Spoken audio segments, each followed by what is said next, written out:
Polri tegaskan Ferdi Sambo sudah pasti dipecat. Kuasa hukum masih coba cari celah bela suami PC.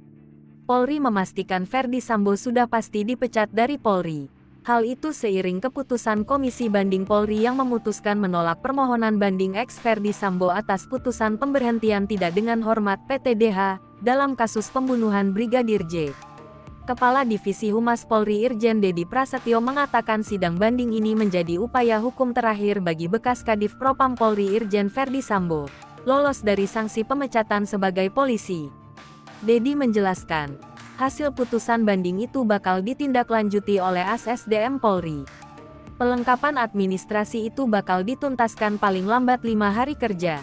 Dedi menegaskan Polri tidak akan melakukan upacara atau seremonial pemberhentian tidak dengan hormat PTDH Ferdi Sambo sebagai anggota Polri.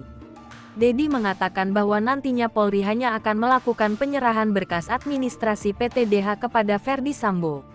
Menurutnya, hal itu telah mewakili bentuk seremonial pencopotan Sambo. Sementara itu, kuasa hukum keluarga Ferdi Sambo, Arman Hanis mengatakan pihaknya bakal mencari jalan lain untuk membela suami Putri Chandrawati itu. Setelah mempelajari hasil putusan banding tersebut, barulah Arman akan mempersiapkan langkah hukum selanjutnya. Sebelumnya, di sidang Komisi Kode Etik Polri pada 25–26 Agustus tahun 2022, Ferdi Sambo yang mengajukan banding mengaku siap mengikuti apapun hasil dari sidang banding nantinya.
Hai pemirsa Sri Popo TV, jangan lupa komen, like, dan subscribe, serta tonton terus